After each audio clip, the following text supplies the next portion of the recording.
Hello, assalamu alaikum wa rahmatullahi wa barakatuh. It's been a minute. How have you been? I hope you have been keeping well. May Allah continue to safeguard us. Thank you for tuning in today. Super grateful for another opportunity to create a space where my sisters can share their voice and some type of beneficial message to the world. Alhamdulillah.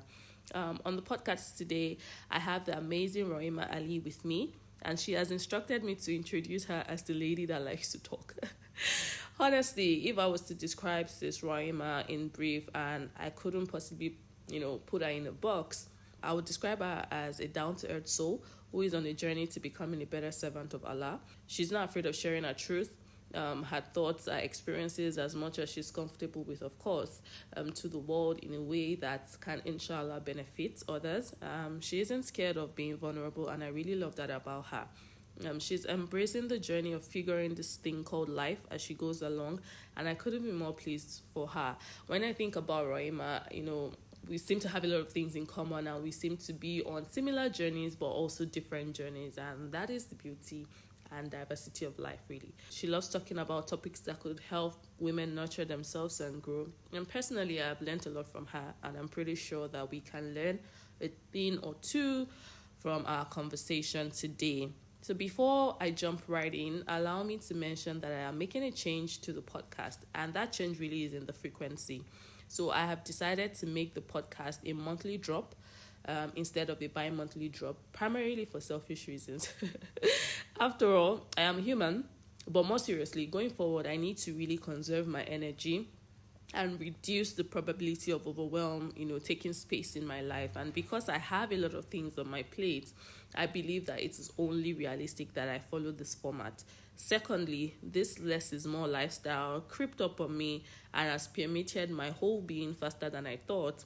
And I know that we are constantly barraged with a lot of information on a daily basis. So I really want to reduce my parts in that whole mess of, information overload. So I hope that you can see that I'm not so selfish after all. I'm actually looking out for you guys, right? So on that note, please enjoy my gist or my conversation with Raima.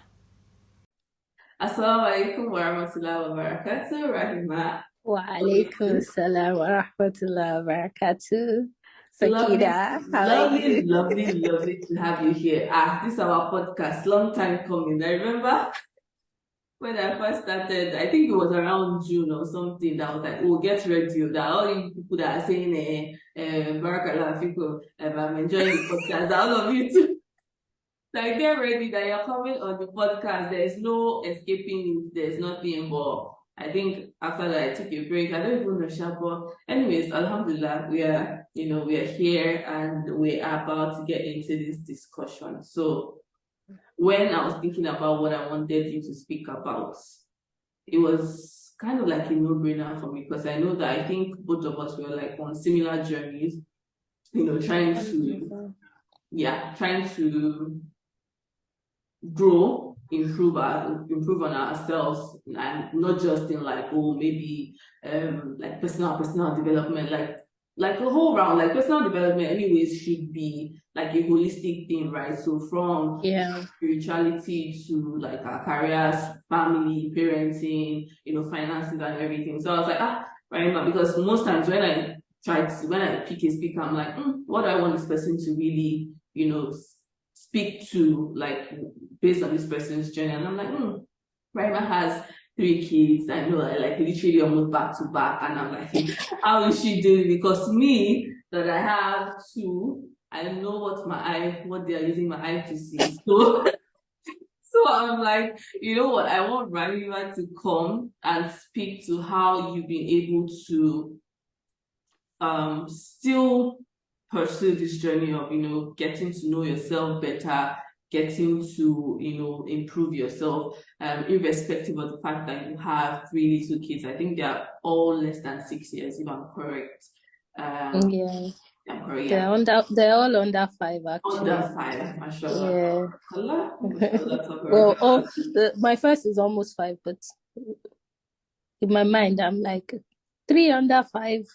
Yeah, it's not. In fact, I think I remember when you told me that you had just had your last child, and I'm like, that what like what's that? I cannot even I cannot. But I was just like, man, Allah has said that He will not burden you more than what you can bear. So, I Yes. mean, yeah, and they're always a blessing anyway. So we can only just be thankful and grateful for them.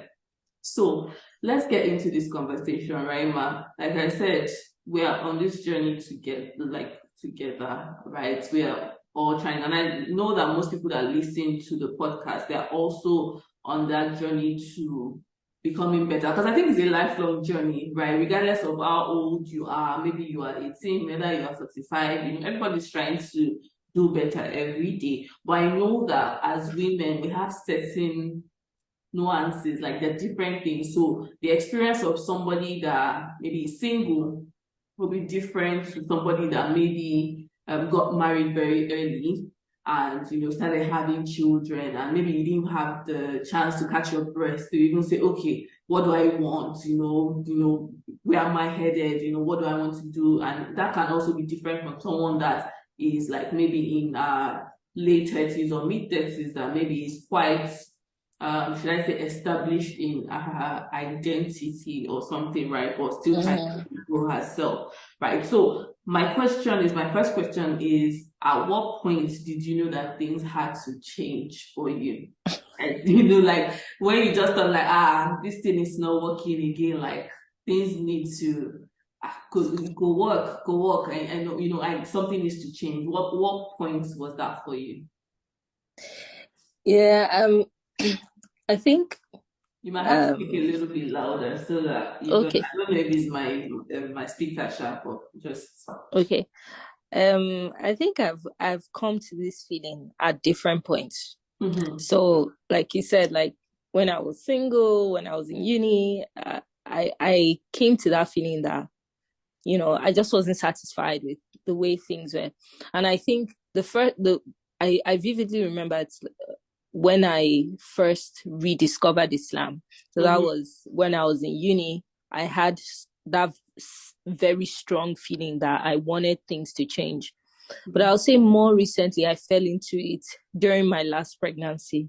I Okay. think, like you said, having, you know, having 3 pregnancies in the short span of time, it takes a lot from you. And I think during that last pregnancy, I was definitely like thinking about what I wanted to do when I came out of the pregnancy. Yeah. So I'll say that that pregnancy, I let myself, yes, of course, I let myself sort of go through the pregnancy and be present with it and all that. But it was also a interesting point in my life because then during that pregnancy we relocated, officially relocated back to the UK. I had certain challenges and stresses, and that's another thing I find is that I think it's during those moments of intense stress in life that you just start feeling like, no, I can't continue like this. I need to do something. I need to change something. And so I'll definitely say that it was during that pregnancy that I just had this fire in me that was like, I wanted to do more. I wanted to achieve more. And I just kind of, I would say that was when I took the decision that I was going to try and figure something out. I didn't know what it was, but I wanted to do something differently. Alhamdulillah, alhamdulillah. And I think I can relate to this. There was one of my friends when she came to see me, because there's this one of my colleagues from school as well, and anytime we don't talk at I think maybe once a year, and that's like maybe on his birthday or something, and maybe I just drop a message, or maybe it's on my birthday and he just drops a message. And one time he made a running joke like, oh, maybe by next time I call you, maybe it will be baby number 3 and everything. And I'm like, what do you mean, by that? And at that point, I was feeling disconnected. I was feeling a bit unsettled with my own life as well. So after I had my daughter, right, one of my colleagues also came to see me, and I was like, for me, I think, my son, when I had my son, I was in that point where I was very confused. I just finished my master's. I was extremely confused, right? Then I now have this bundle of joy, and I'm like, okay, it's not just about me anymore. So it's okay for me to be confused, but I also need to try and get my act together, because now I know that yes, Allah is the one that guides, Allah is the one that, everything is in, but I also need to be able to set an example. So I told my friend that with my son, it was like, when somebody starts the car and you're like revving something up, but you're not moving yet, right? You just started it. So there was a shift for me that, I can't afford to be like this. I can't be in this confused state, because it's not even healthy for me. Like I wouldn't say I was sad or depressed, but I was like, I just wasn't, I don't know how to put it. It's like, it's not like I would say that I was very sad to the extent that, I didn't want to do anything with my life. But I wasn't like the most optimal or the most happiest that I've been. Yeah. Then after that, fortunately and unfortunately, I got pregnant again, right? And I had my daughter. And for me, my daughter was like, when you're revving up something and you're just like a hand. So I've gone from the stage of, okay, I've put on the car. With my daughter, it was not like, okay, things have gotten really, really, real now. I need to. So it was like revving up for me, but I still did not take a move, or maybe I still was in that mess, right? So so I think what I want to ask you is, when you were pregnant with your last child, things kind of changed for you, and you were like, you know what, I'm going to go through this pregnancy, but after, you had it at the back of your mind that things were going to change. Do you feel like after you had your baby, immediately you started working on yourself, things got clearer, or did you feel like you had stages where you were going back and forth, like what I experienced, where you were just like, okay, it seems I'm moving, but it's like I'm going back again. I'm moving, I'm going back again. What did you experience that as well? I would say that the journey, the personal development journey for me has been back and forth. But my commitment to that personal development has not gone back. Like, I feel like from that moment that I thought, you know what, I need to work on myself, I need to figure myself out. I've been working on it. Yeah. Some days are better, some days are not. Some days I feel like I don't know what's going on, I don't know what I'm doing. But I don't think, if I'm not just, deceiving myself, I don't think at any point I have sort of wavered on wanting to commit to myself. So, but the thing was, initially, I didn't really know what I was doing. I was just kind of just doing everything. So I remember that pregnancy was quite challenging for me. Pregnancies in general, all my pregnancies were challenging in their own ways.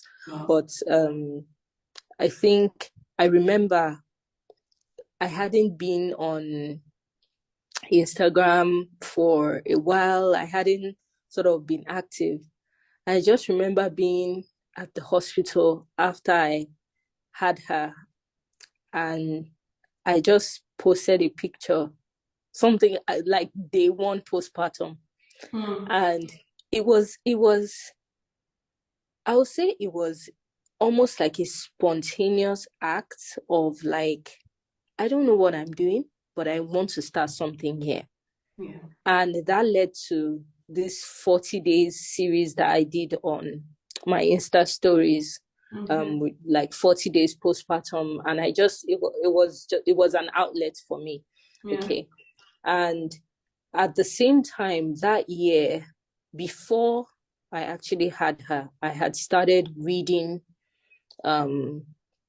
different sort of personal development books, and listening to podcasts and stuff like that. So I would say that in fact, in many ways, it was like once I had committed to it, I was just kind of consuming the content in different ways and just putting out things in different ways, but not really sure where everything was where going. it was headed, or there was no like coordination. It's just like, yeah, okay, you know there was what? definitely no coordination. Yeah. It was just I'm just doing this. I'm just going to continue doing this. And of course, sometimes the online presence fades, but but it's still happening in my real life. In your real life. It's happening in my real life. Even if that online presence is back and forth. Mm-hmm. But I think I realized that every aspect of my life is part of my personal development. Yeah. That I don't, when I say I'm committed to my personal development, that doesn't mean shedding aspects of my life that are important to me. That just means being more deliberate about my interaction with those aspects of my life, being more deliberate about everything. Yeah.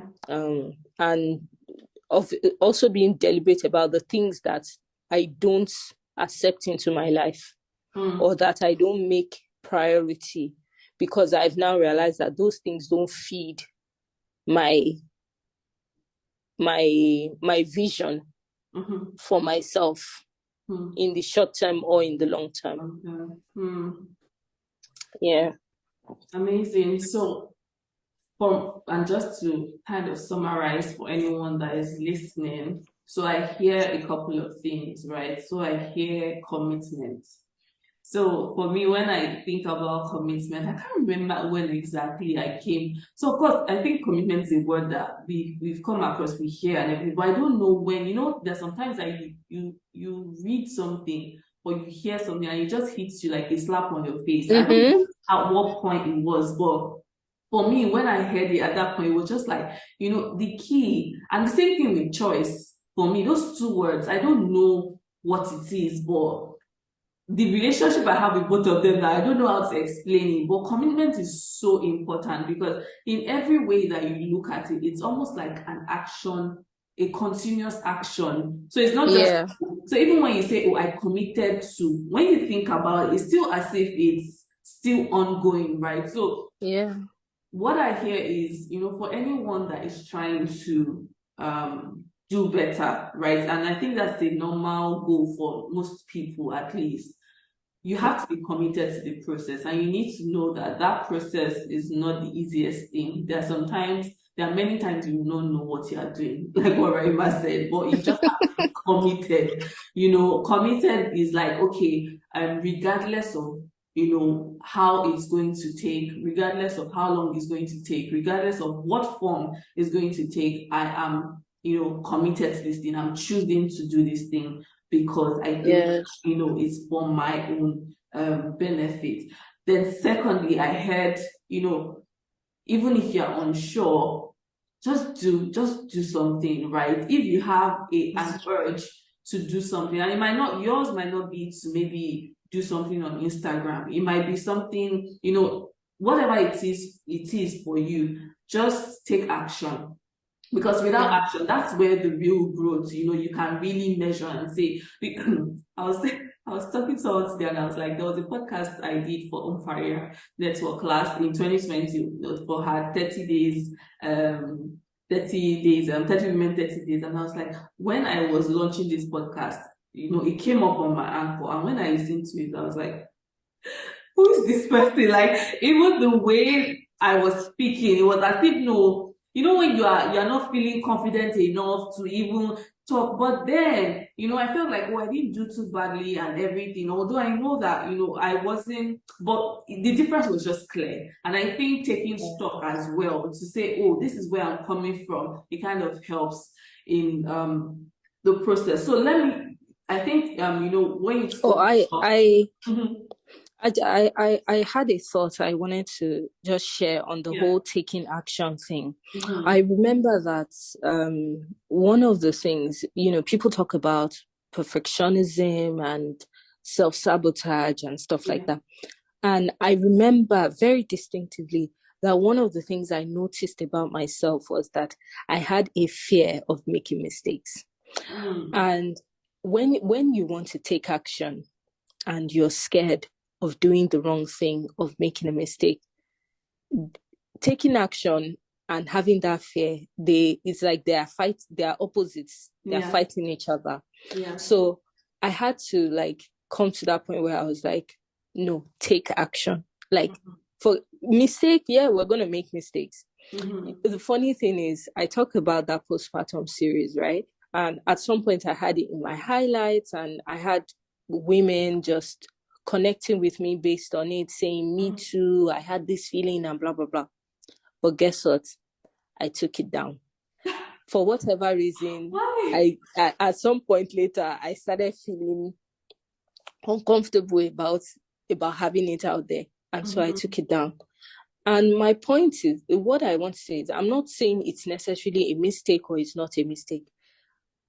I did that action then, and whatever impact it had, it had.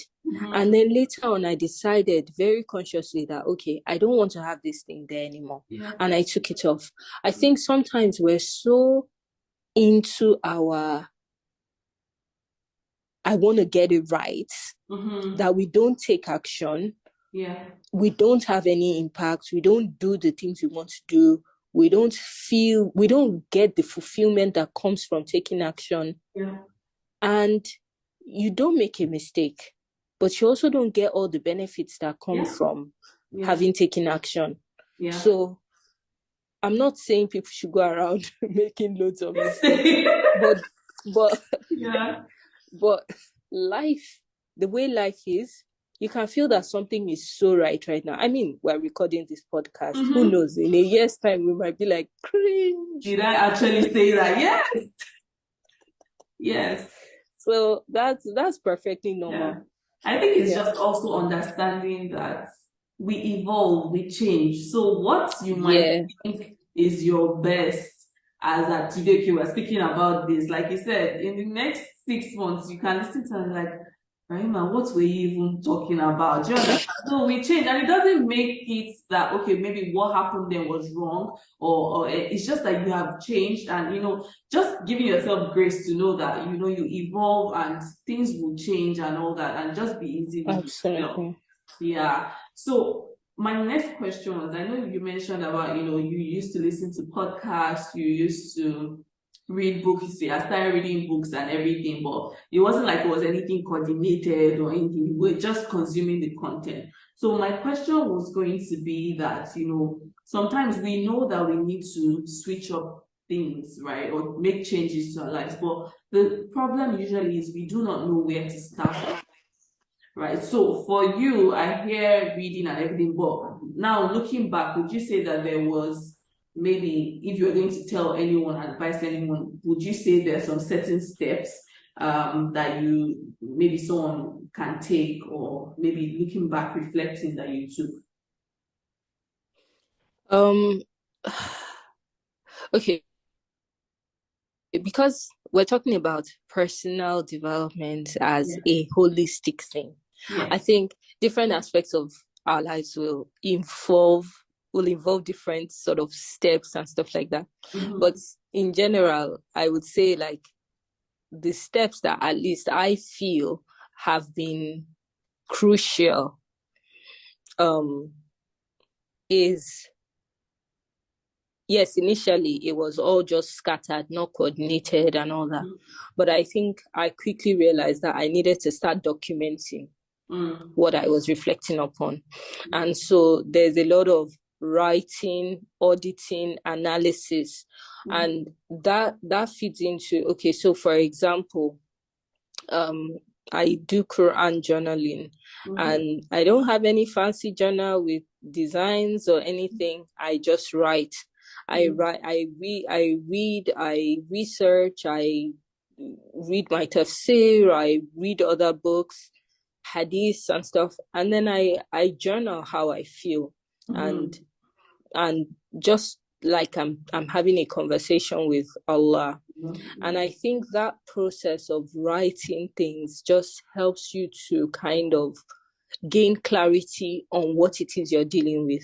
Another aspect I'll talk about is finances. So till this moment, I am struggling with financial discipline and all that. Yeah. But I realized, like, when I started to open my account and start looking at how I'm spending money, where I'm spending it, you know, it made me start to commit to myself, because I wasn't shying away from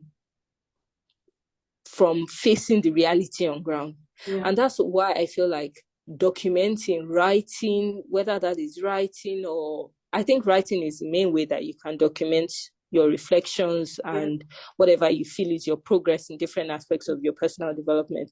But also, like, whenever we listen to a podcast or a lecture or something, I mean, you don't have to document or reflect on every single statement that is made, but let's say someone who is listening to this podcast now, and at the end of the podcast, they feel something. They feel, hopefully, I feel that, I hope that somebody will feel this sort of encouragement, motivation. Yes, I want to do this. Yeah. When you are in that moment, you go and you write.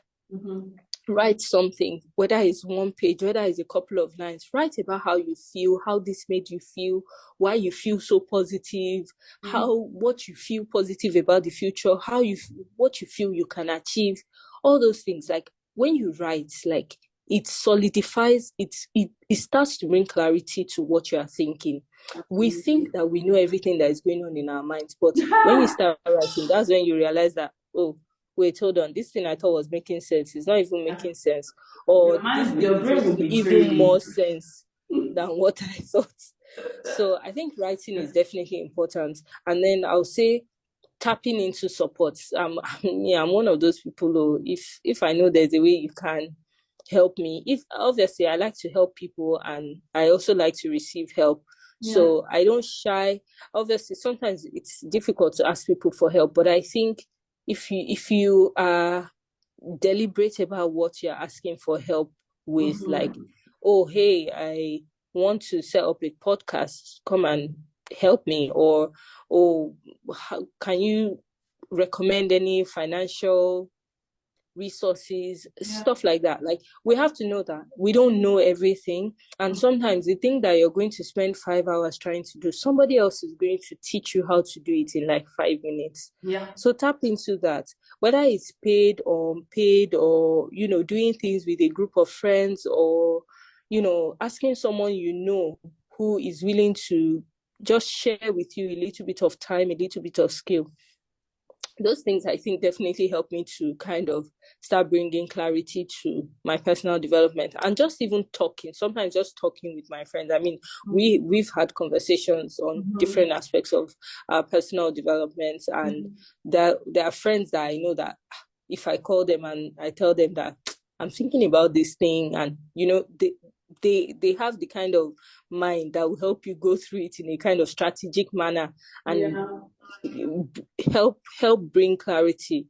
So not trying to do things alone, but definitely you need, the thing is, I guess those first 2 steps I'm talking about is like, you need to bring the clarity to yourself first, and then you tap into the support to fill the gaps where the gaps are.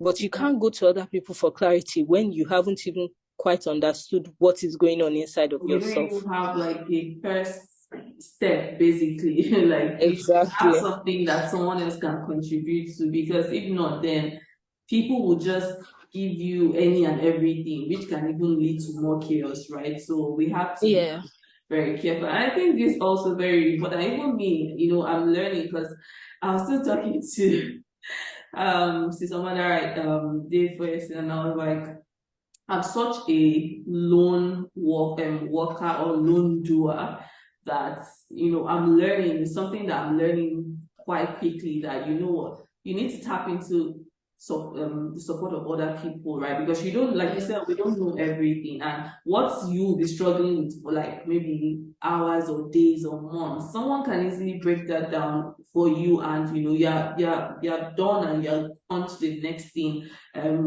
quite quickly. So I think that especially for if you are someone like me that you know, my personal space is like, I don't know, I'm just such a lone person. It's very important that you start tapping into support systems very quickly. Of course, know your strengths, because I mean everyone is wired differently. But it's still very, we are social people, we're social beings, and it's very important that, you know, we help. We have people that, you know, are that you know that, okay, I'm going through this, you know, if I speak to this person, even if the person doesn't have a solution for me, it might even just be a word of encouragement that can just keep me going or something. Do you understand?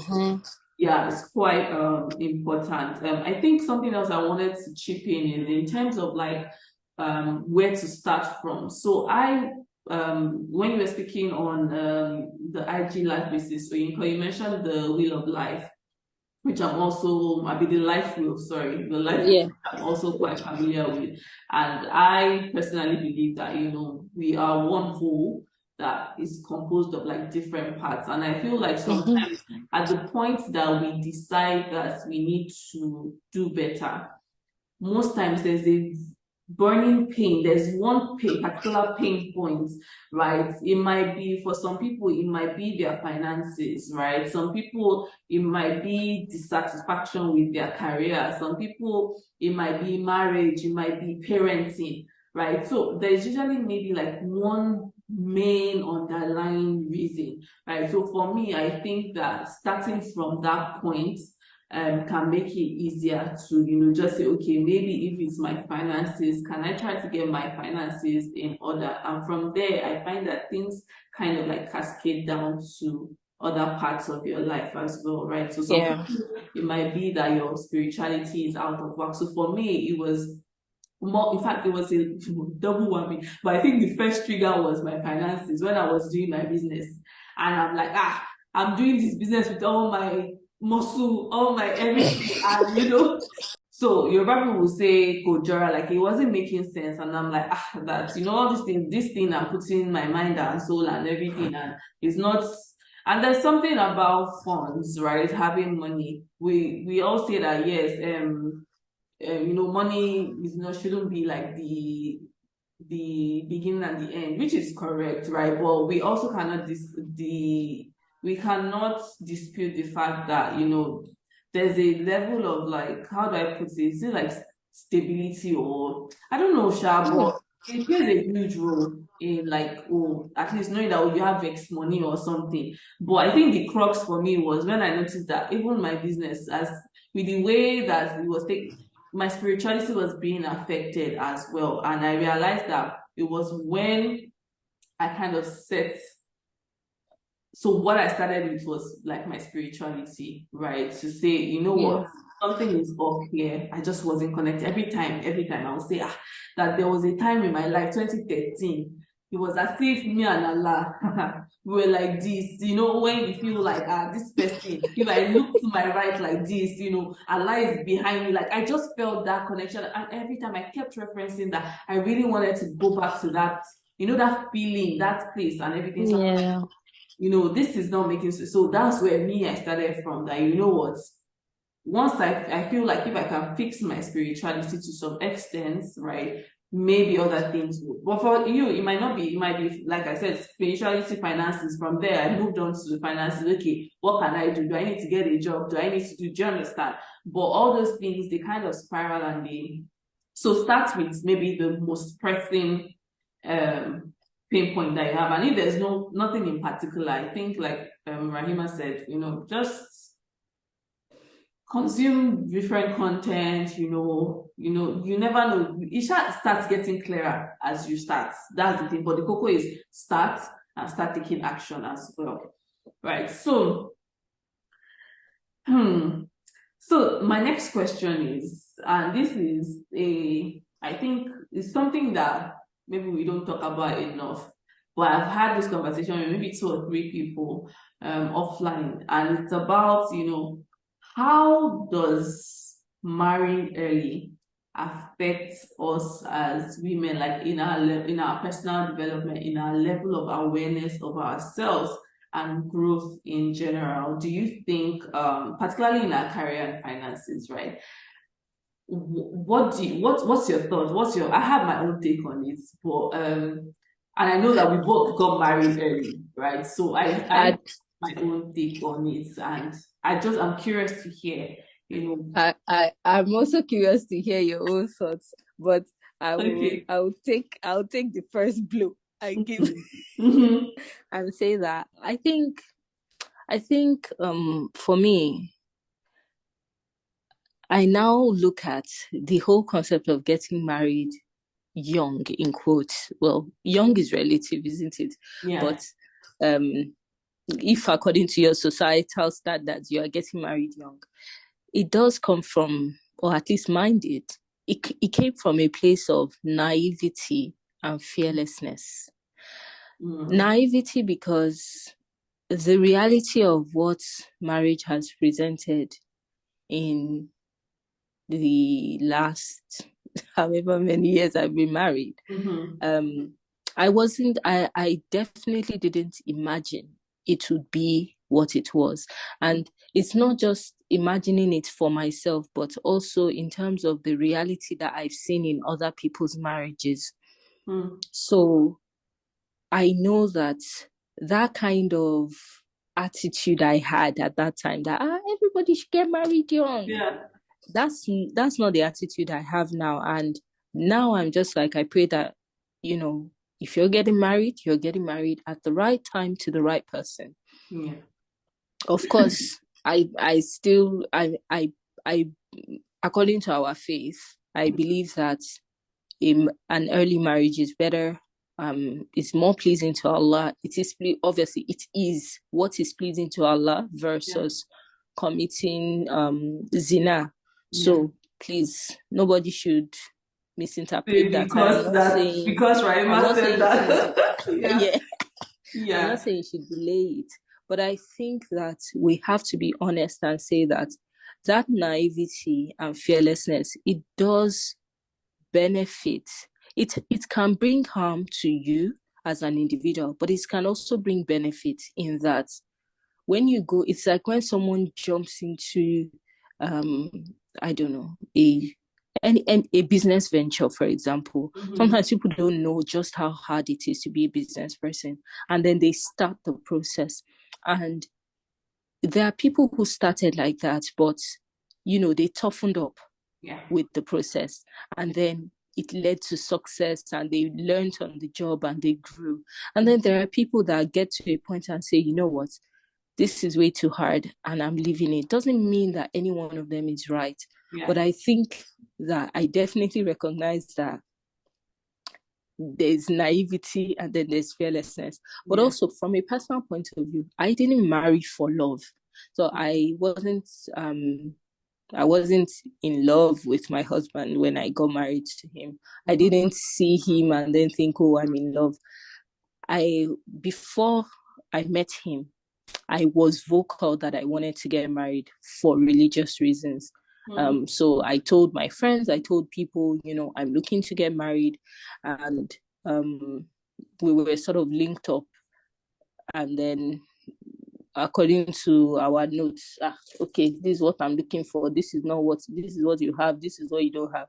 So in many ways, it was kind of strategic, you Yeah. know.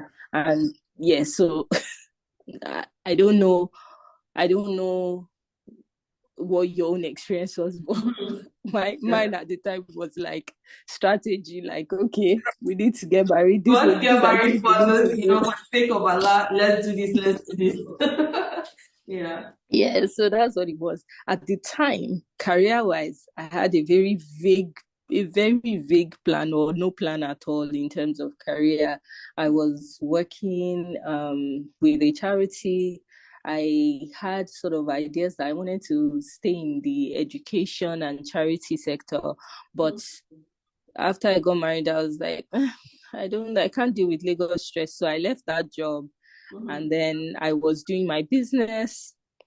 And of course, I thought, oh, okay, yeah, I could continue the business. But again, business had its own challenges, and that took a back seat. So I, at the time I got married, I didn't have any financial aspirations or career aspirations that were sort of solid or, driving me towards anything. I was quite sort of flexible about that area of my life. Yeah. And I was also ignorant about the reality of finances and how financial strain can affect you personally and also in like your marital well-being. So I was very like, as in, if we had food to eat today, alhamdulillah, like that's like, and of course I came from a very financially secure background. So I would say that having the support of family was just kind of, it cushions you a little bit.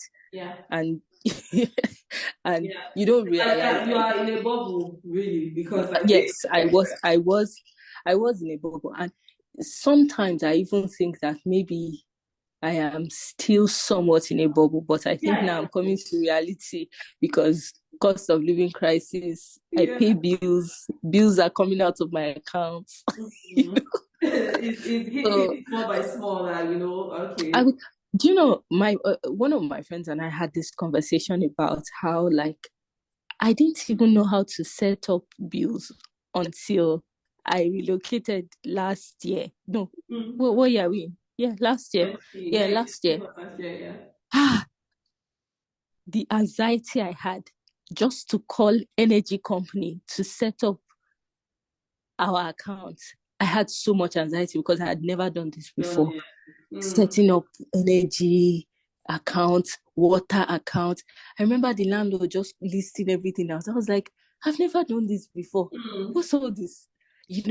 So, and this is obviously financially, I'm not the bill payer. So when I say I pay bills, I just mean that I'm in charge of dispensing the funds. I'm not the breadwinner of my family, and I don't claim to be. But of course, now as an adult, like, we have to deal with these things, So it's like I was suddenly, I had a lot of anxiety about it, and now I've gone through it. I've grown up. I've grown up a little bit, alhamdulillah. So again, at the time I got married, my sense of that financial responsibility was definitely not what it is today. And of course, now we've got kids, we've got bills. It's more real now. Thanks for sharing, sis. I think just like you, right?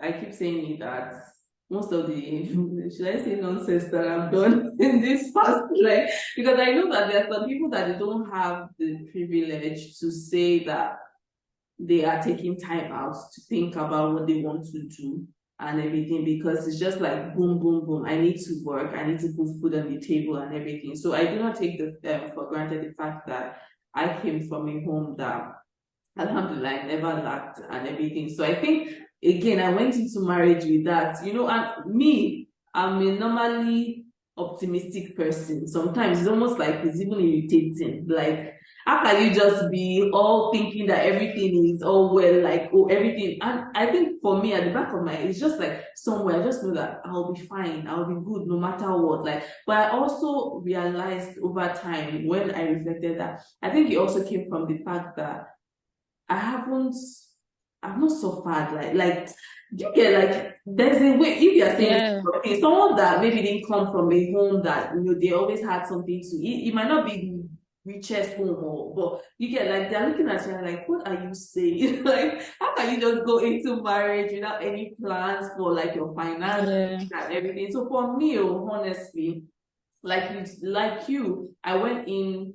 I keep telling people that I feel like, I don't know why Allah loves me so much, because I feel like I was very silly. I feel like I was very naive, and unlike you, I went in with like, oh, I love my husband and everything. We knew each other for a while before we got married. So for me, it wasn't like, okay, yes, oh, I love this person and I wanted to get married to this person. So I think that was a bit of a, should I say, comfort for me. And I mean, yes, okay, I know this person and all that, but I also feel like, because I was young I didn't have a strong, like I know myself, but I didn't also have a strong sense of, okay, this is what I want to do in my life, or this is where I see myself. And when kids started to come into the picture, it made it worse because I now got to a stage where I'm just like, I have children, I just want to take care of my children. And you forget that,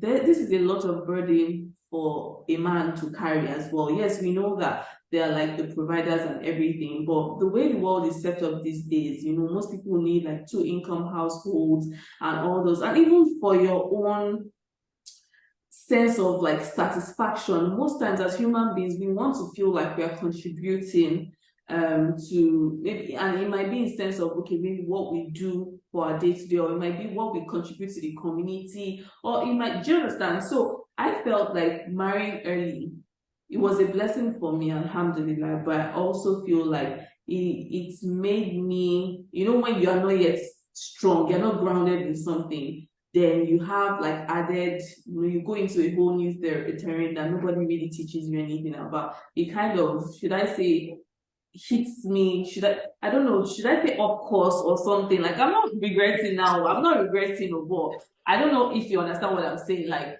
yeah, if you're not you were clear of thrown what into you want the to arena. do, before you get married, it kind of, if you're not careful, it might take you a longer time to kind of course correct, especially when there are like kids in the picture, because you're just like, because there's something about women, you're just naturally, you want to take care of your kids, you feel this sense of responsibility, and you kind of put yourself at the back corner.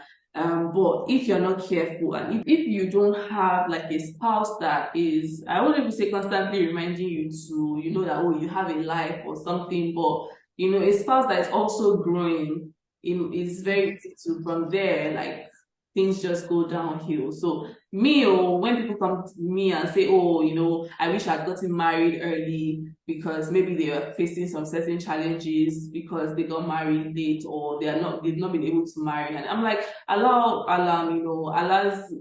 everybody's journey is different, but I wouldn't say that one is better than, like, I wouldn't say I'm happy that I got married early, right? Because again, there are some times that if you are too, should I say, molded, or you already know there are some issues that can also Too might not be set as in your ways. flexible, some things that maybe you might be able to close your eye, when by the time you are some certain, you are just like, no, this is, and it can be quite this thing. But I feel like if you're going to get married early, at least there's nothing stopping you from being self-aware from a young age, from 18, 19, 17. So you're already, and I think the onus is on us as parents as well now to kind of instill this sense of, our children should get to know themselves. You can never know yourself in its entirety, but just instilling that, try to get to know yourself more.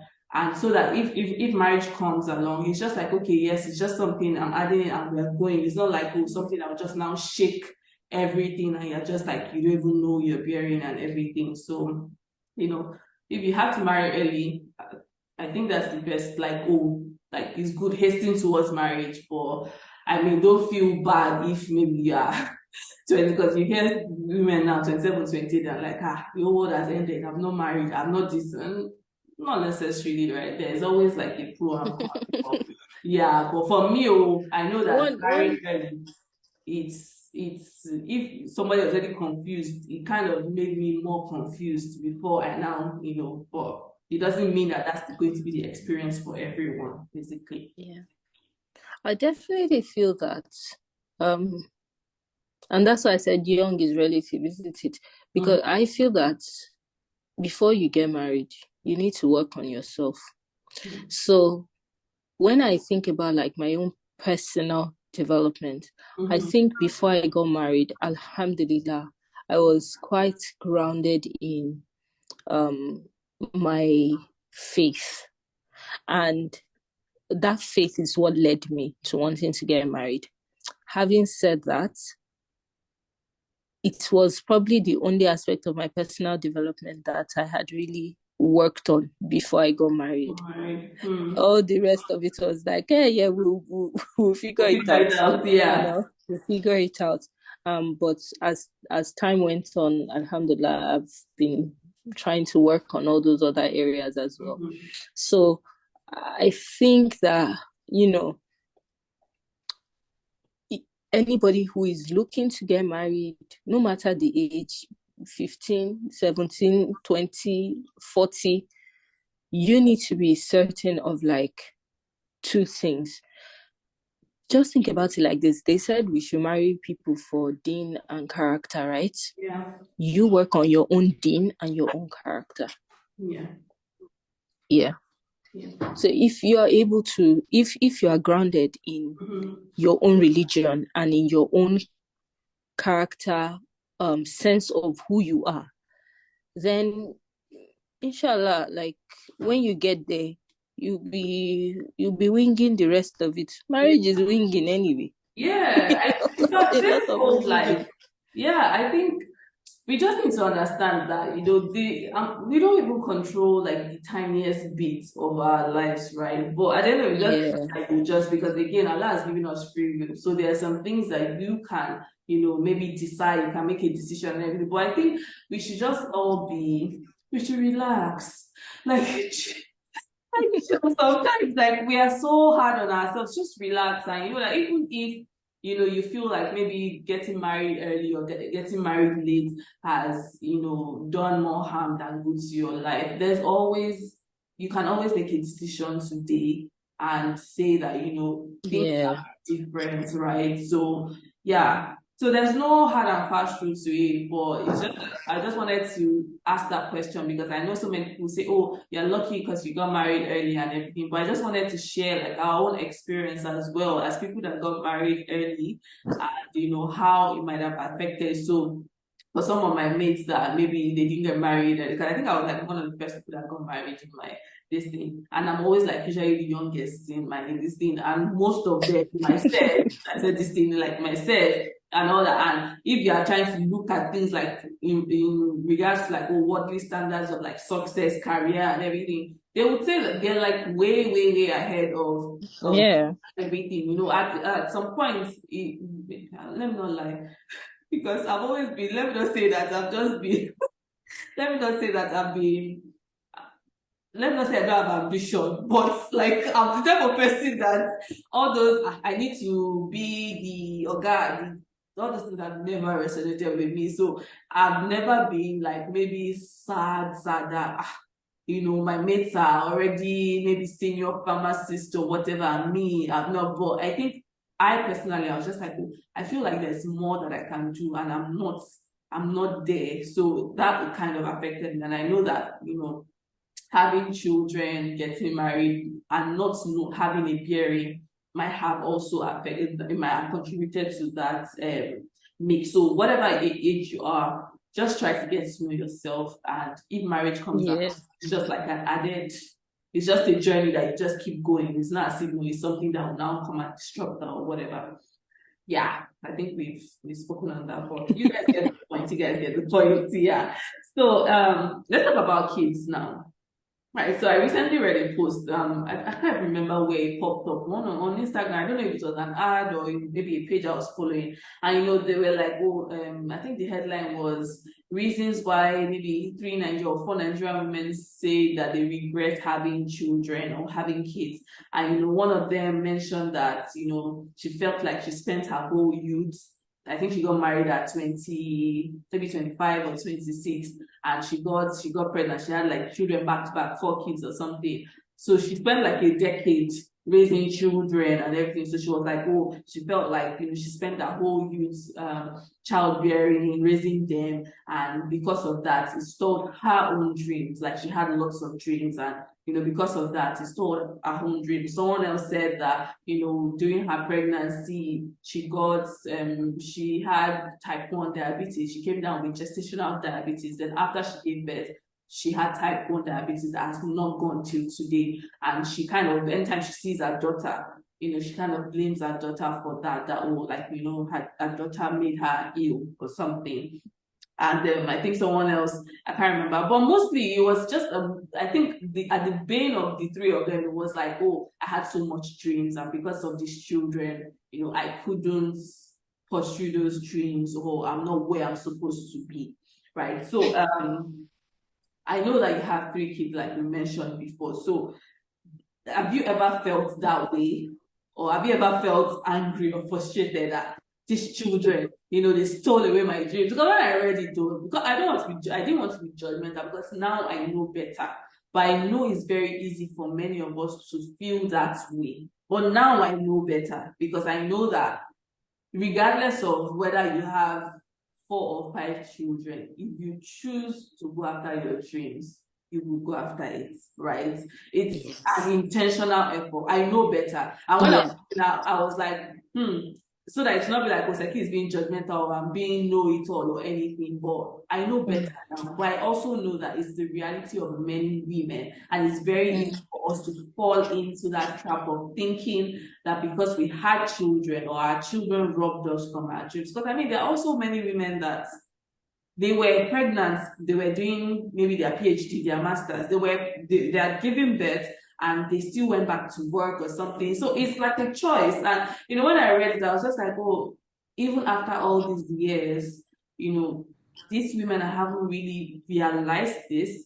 But then again, being a mom too, I also could relate to what they were saying.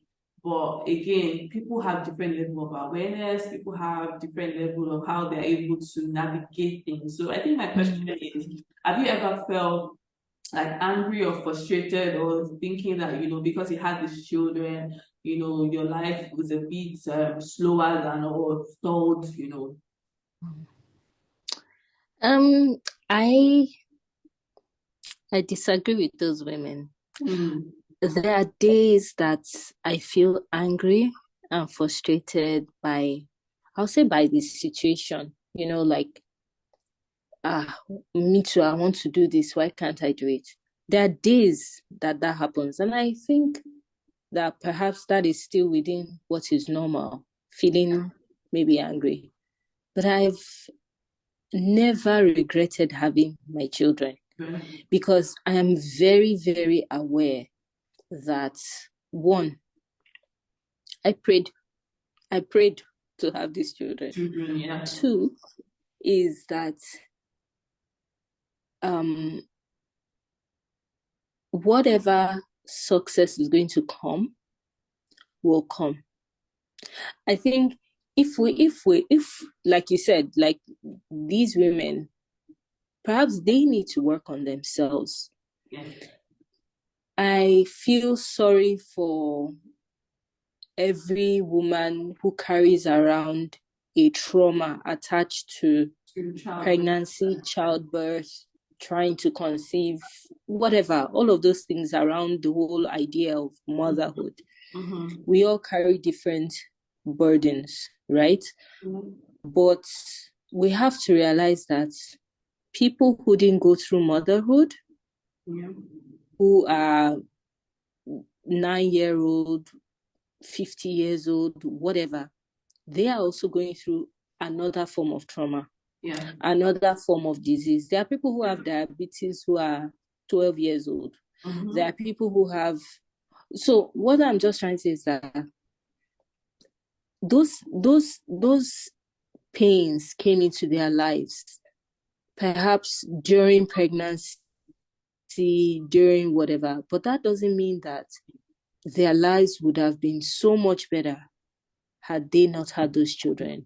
Because had they not had those children, they might have been consumed by the pain and pursuit of trying to have children.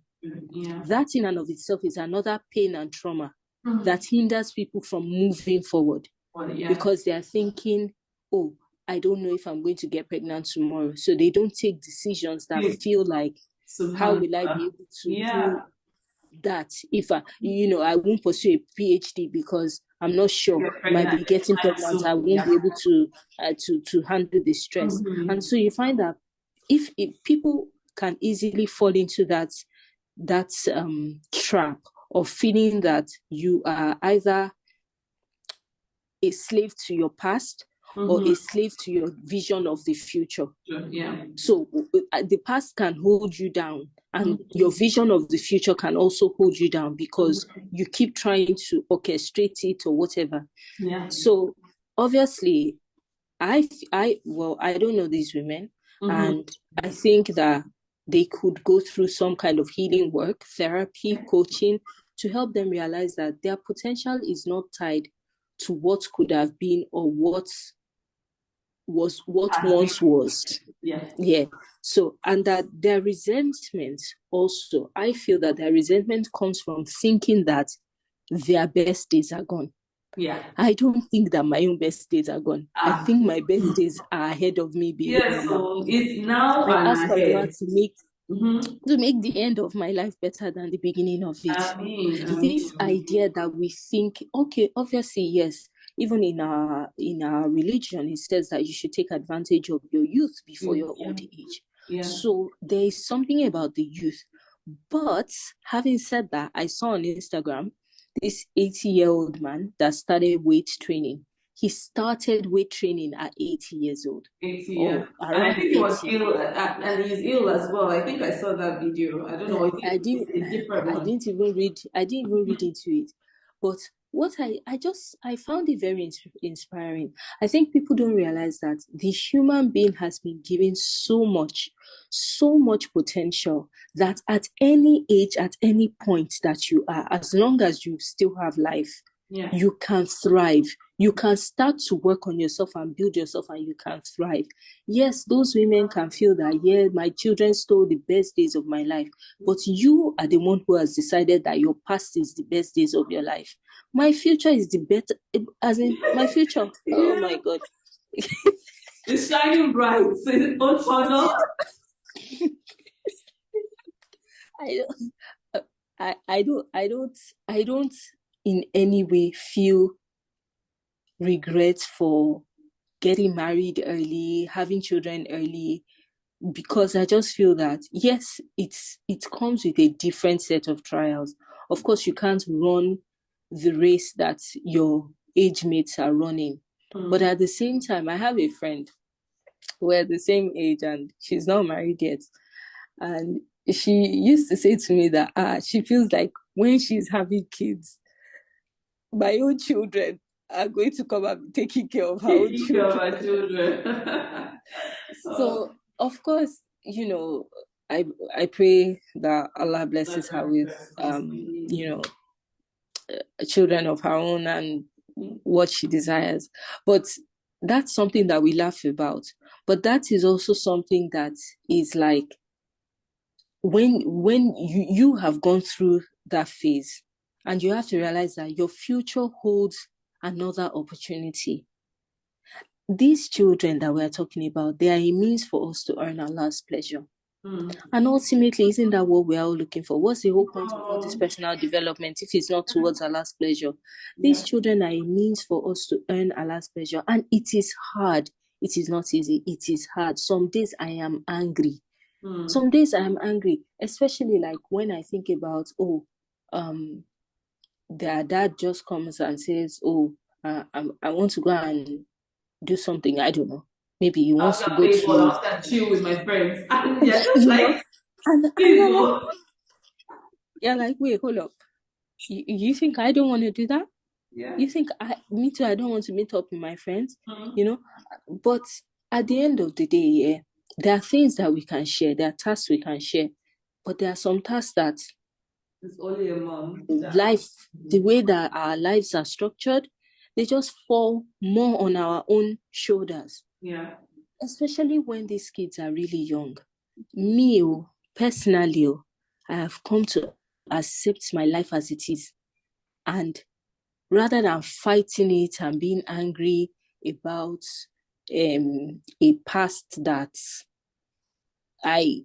could be different, or a past in which I could have thrived, in quotes, I just look at it as this is a present and a future in which I can thrive.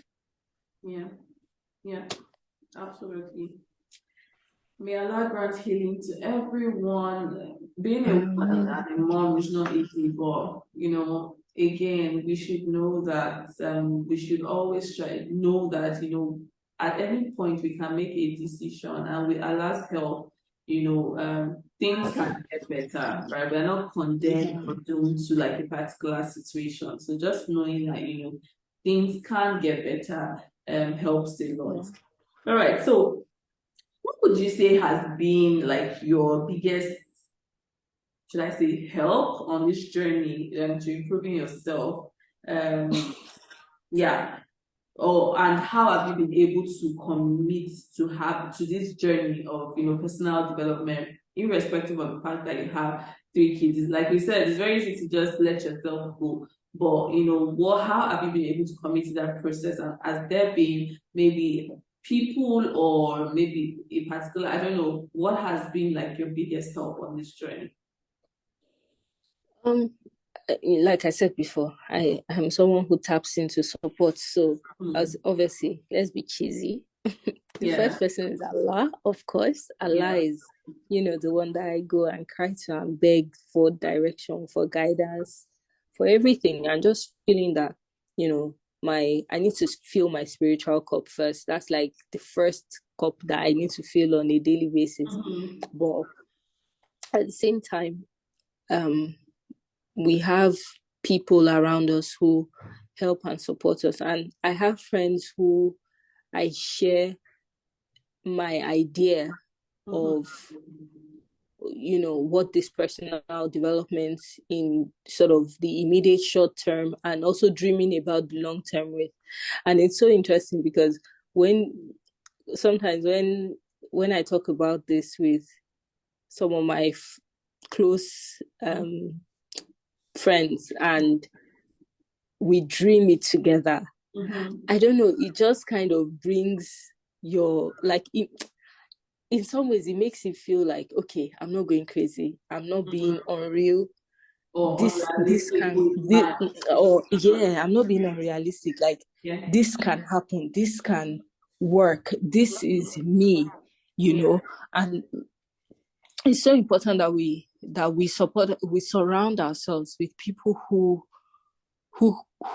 genuinely love and can support us in a very selfless way. Like, it's not about what they can also benefit, but like, please, can you help me edit my post? Can you help me do this? Can you help me check out this thing? What do you think about this idea? So that support system has my friends, my family, definitely my parents, my siblings, some of my friends, and I'll definitely say that I also get support in quotes from authors and speakers. I don't want to mention anybody because I'm not trying to direct anybody to anywhere. You do your own research and you get what works for you. People resonate with different people as well. So yes, people resonate with different people.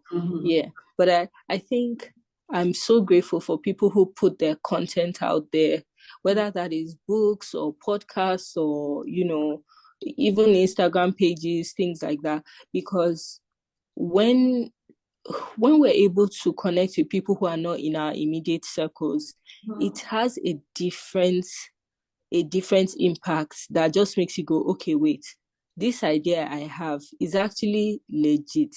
There's a sense of validation, when you read somebody's book or something and you can really connect with it on a personal level. I think all of that for me is what I would class as like they are all supporting me together. Whether I know you or I don't know you. Alhamdulillah.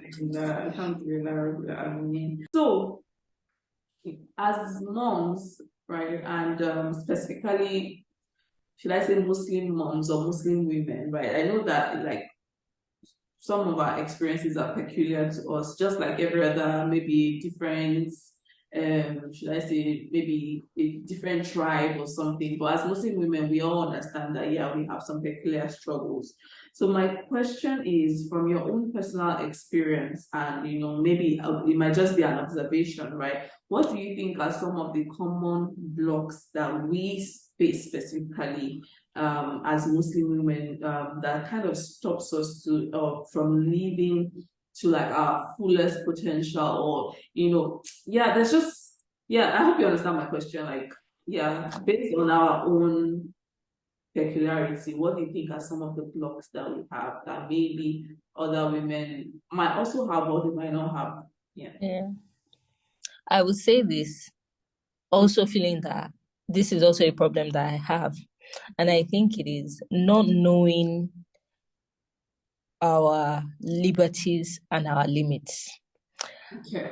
And it's because, like, sometimes when I talk to Muslim women, and especially on this journey of trying to become more self-aware and developing yourself, we come across, phrases, something like limiting beliefs, for example. People, you can think limiting beliefs, and without even researching, you can understand what it is. But as a Muslim woman, being confident in the limits that Allah has set for us and knowing the liberties that we have, part of the problem is that a lot of us are not even educated on what our liberties are. So things that are not supposed to be your burden, you make them a burden. And so we over restrict, or there's too much freedom, or there's too much restriction. And that comes from a place of really lacking knowledge of our religion, lacking knowledge of ourselves.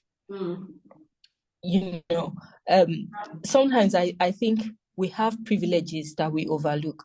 So, okay, for example, when we're talking about personal development, there are like some key spiritual things that I see as privileges for Muslim women. Okay. Tahajjud, for example. Tahajjud is like I don't even know how to, it's a moment of having one-on-one connection with Allah. And it can be such a pressure valve, like in your day, in your life, right? So you're going through all this stuff, trying to figure out business, trying to figure out finances, trying to figure out parenting, trying to figure out marriage, all these different relationships and everything.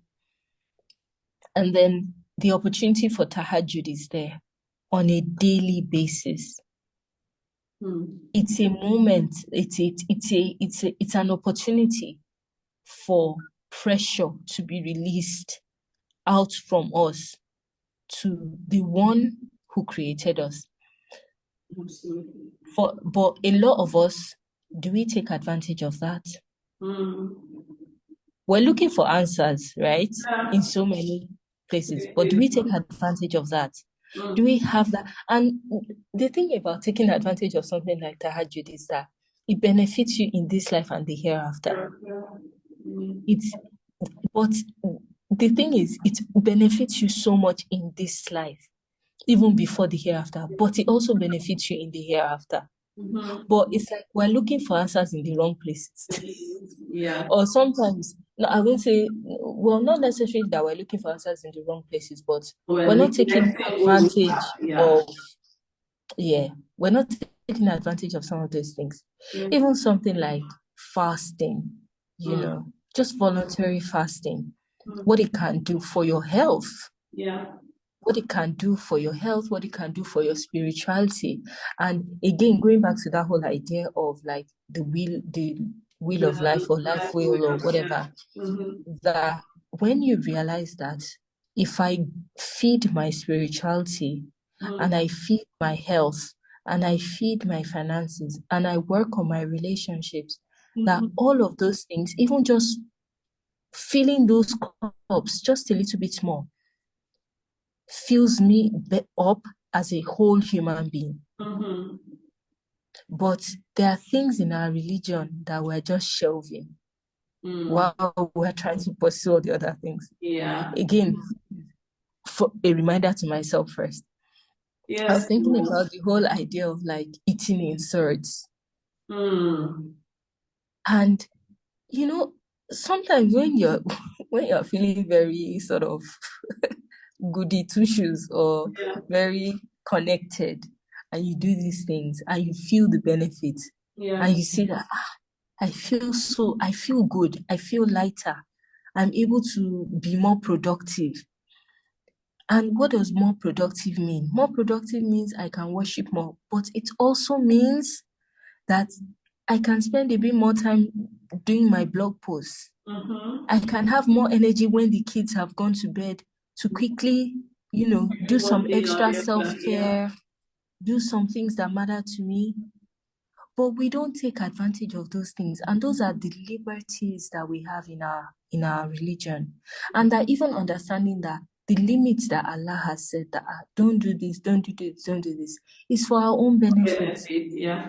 But we're so like, I'm Muslim, but maybe it's not cool enough. Or I think a major problem is we aren't even confident enough in our identity, and I think it goes back to a lack of knowledge on because many of us, I think I speak for myself, growing up, my parents just did what they could do. They sent me to Lekeu and everything. And most of those things, they don't teach you much. They just say, read the Quran. They don't even, do you understand? So most times we have to start learning ourselves.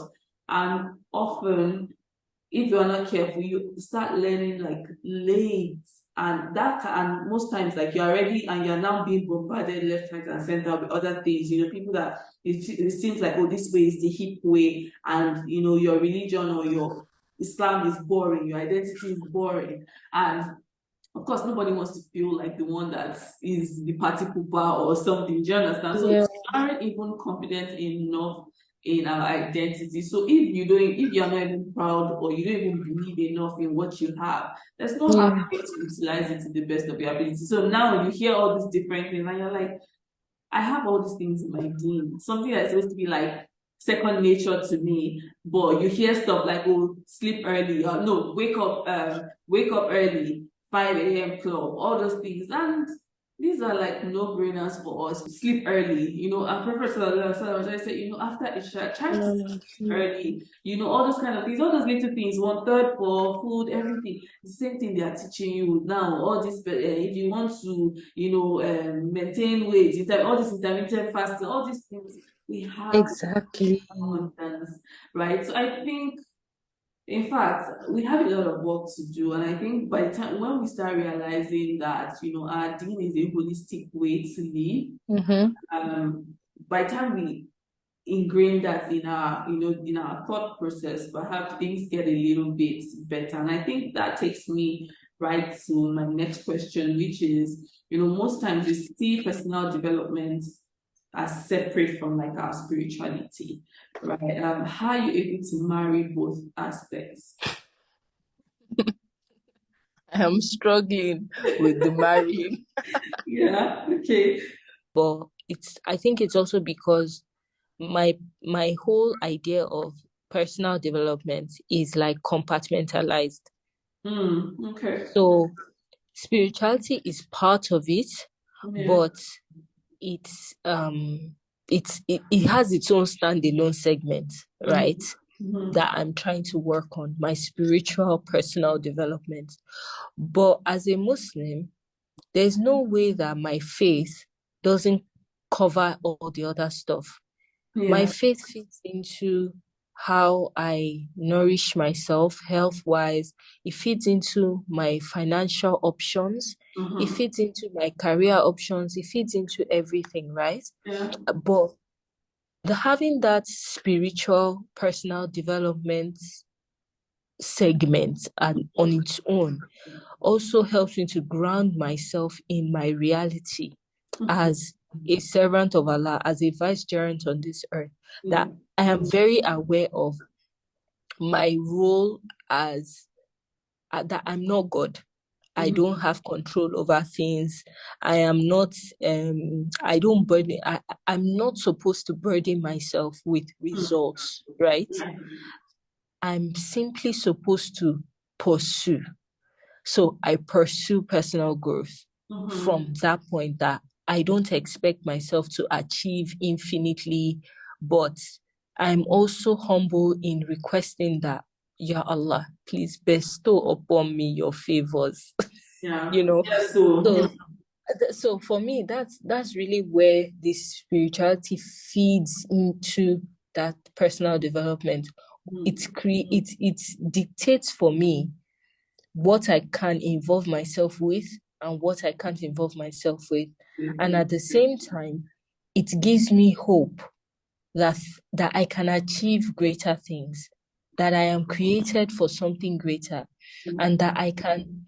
What is personal development without self-awareness? Yeah. What is self-awareness if you deny the reality of your creation and why you are on this earth? Yeah. So that's where it starts. Mm-hmm. That's where it starts. But at the same time, in my mind, it's like, yes, spiritual tick. Next box. Yeah. Yeah.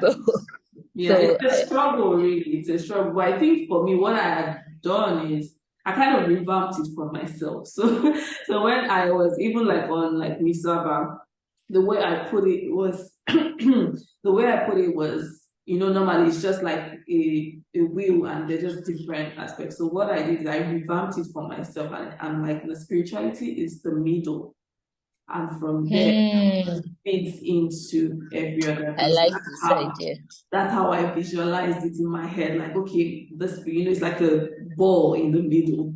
And from there, it kind of flows out into other places. So knowing that my spirituality is the core is like the most important thing. And like you said, it influences every other part. So if I want to be healthy. Why do I want to be healthy? It's not just, yes, there's nothing wrong in wanting to be healthy because you want to look nice or you want to, feel good. All those things are important. But then you know that there's a bigger purpose. Okay, for me to be able to worship my Lord, I need strength. I need this, right? So that can be a good intention. That can be the intention behind it as well. Then you also reap the benefits of being, looking nice and, having, whatever abs or whatever that you want. Do you understand? So that's how I kind of reframed it in my mind, to just kind of marry both of them. But again, it's still a struggle. Well, Falafik, I really like that idea.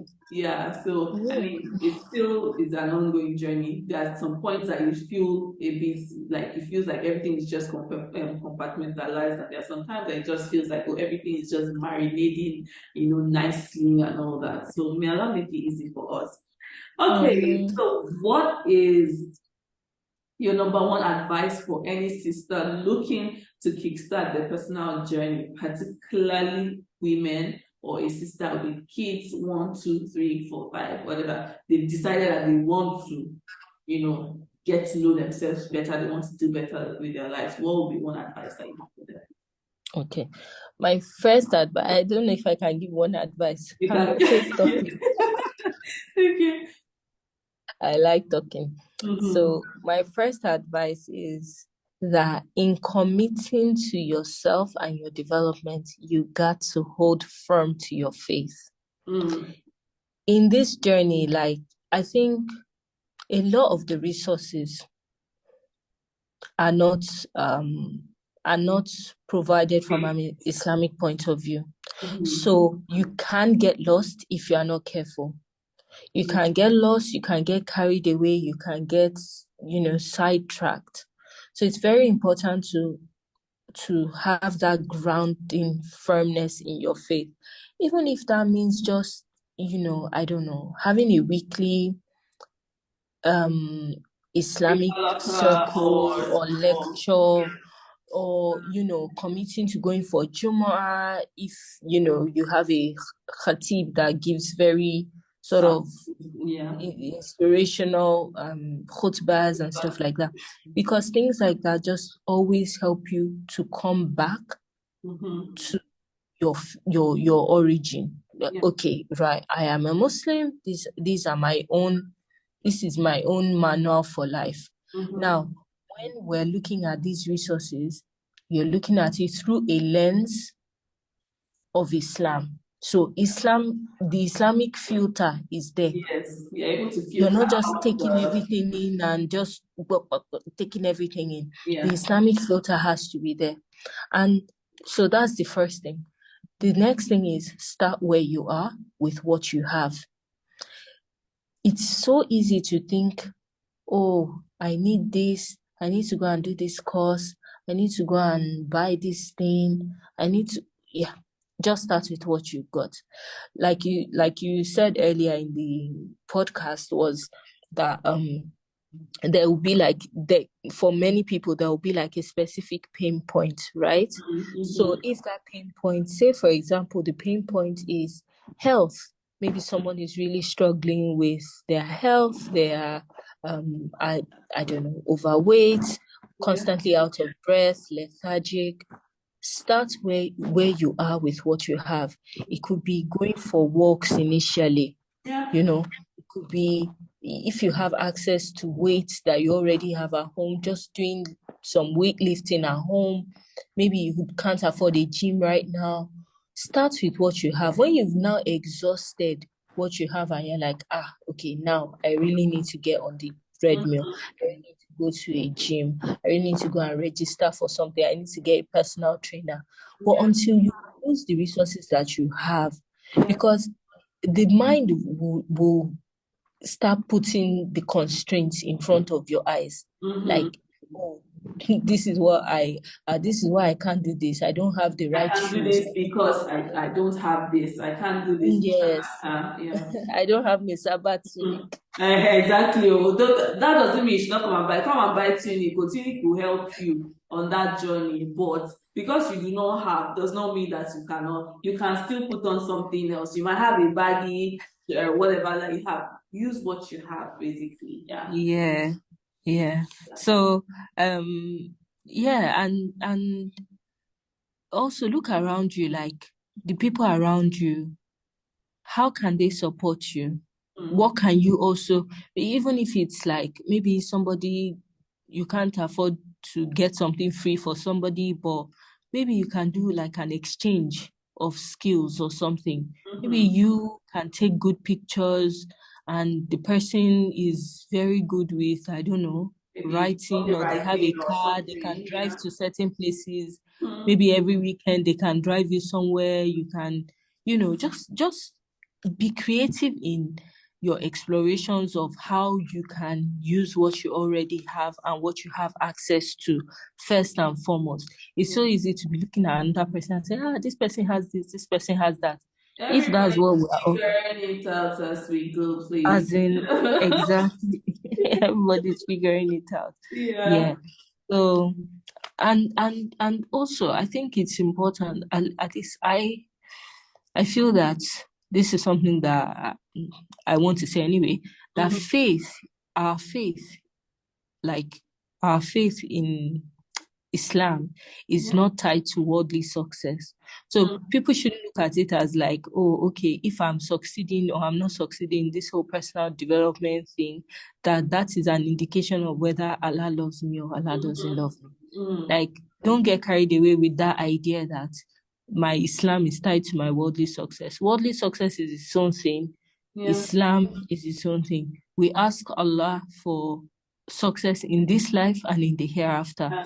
But like, don't put yourself on this impossible mission. Yeah, That's define like, what success is for you. I think for me, it's peace. It's very paramount for me. So if I'm not having peace, I know something is off somewhere. So I think we just need to define what success means for us and know that most times it's not just about wealth, because we have so many wealthy people that are going through a lot. They have, there's addictions, there's just, you hear some of them say they are not happy. So that's when you know that, it's just the material things really, but having a deeper definition of success for our lives really makes, and I think we all have to go back to Islam basically and go back to why we are created, and from there we can see the big picture and define what success really means for us. I think so. Yeah, that's not make it easy. I know you thought I would forget, or maybe you thought I want to ask you, but yeah, I never ever put this, but we're on the Radio Woman podcast. what does being a radiant woman mean to you, or what does living a radiant life mean to you? You can choose anyone you want, whether you want to choose life or woman, anyone, but yeah. I think But that did you can prepare my answer? Because I living. know I used to listen. Did you can prepare answer for it? No, I did it actually. I did it. I did it. I can't even believe I didn't even think about it, to be honest. And of course, anytime I listen to the podcast and I hear somebody define down in my mind, I'll be thinking, oh yeah. That's Yeah. that's a good definition. I should have come up with my own. Yeah. Hi. Okay, so I guess when I think about like radiance, I think about someone who, in fact, in many ways, it reminds me of my own vision, which is like sitting in circles with mothers of the believers in Al-Jannah. And when I think about radiance, I feel like radiance is when you shine light to other people. You are a source of light, a source of goodness to other people. And how can you do that if you are not living a life dedicated to seeking Allah's pleasure? So for me, a radiant life is one in which you are very grounded in your purpose of trying to attain Allah's pleasure. And so you are giving goodness to other creations. We can tap in become because you are now being filled up with goodness, right? And you're able to now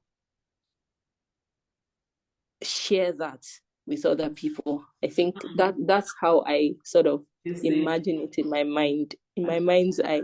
Yeah, absolutely amazing. And I think I resonate with things that have to do with like goodness, and I don't know, for some reason, I don't know, even my child, I named him.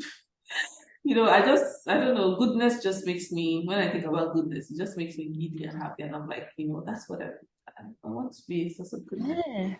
Good and everything. So Allah make us amongst those who are filled up with goodness and are able to also give out of that goodness, inspire goodness in other people. I mean, again, it's not by our will or our might, but may Allah make us amongst those who are good, amongst those who exhibit goodness, embody goodness, bring everything goodness, and may Allah reward every effort. Jazakallah khairan, Raimat, for joining me today. I've absolutely enjoyed this conversation. Like I said, Jazakallah khairan for inviting me. Yeah, so before you go, I want you to share, where can people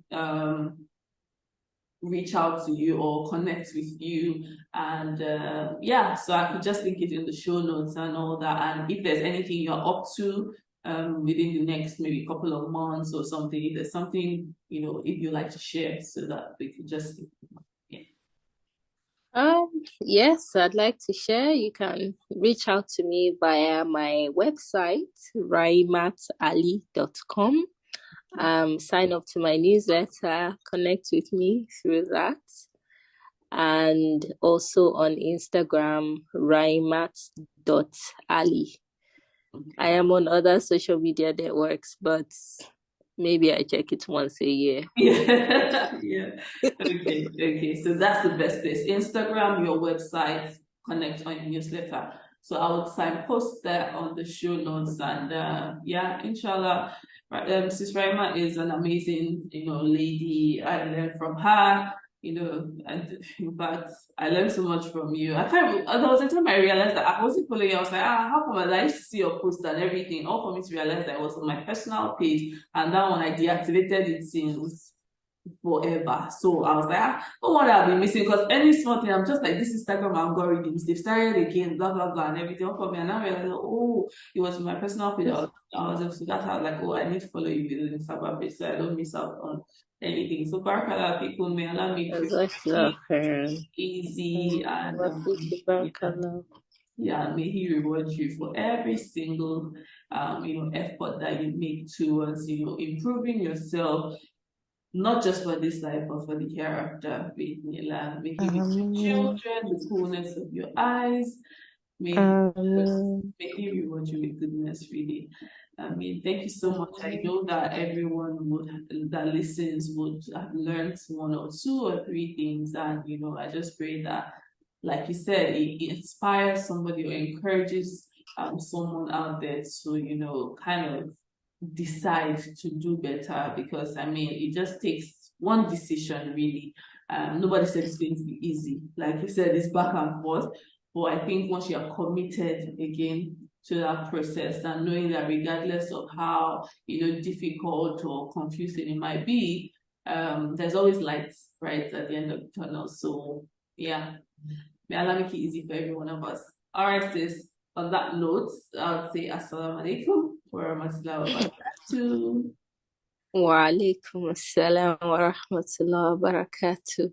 Thank you so much for joining me and Sis Raimat on this episode of the Radiant Woman podcast. I hope it has been most beneficial, and I hope that you will be even more committed to your personal growth journey, bi'idhnillah. I have a favor to ask you before you go. So Sis Raimat is really, really particular about ensuring that, or she's really hopeful that, anything that she puts out there is beneficial in one way or the other. To anyone who comes across her content or anything. So please, I would love if you could give feedback or review this episode of the podcast. Feel free to also slide into her DMs on Instagram at Raimat Ali to, share anything that you have learned or taken away from the podcast. I'm sure it will mean a lot to her. Till next time, inshallah. Assalamu alaikum wa rahmatullahi wa barakatuh.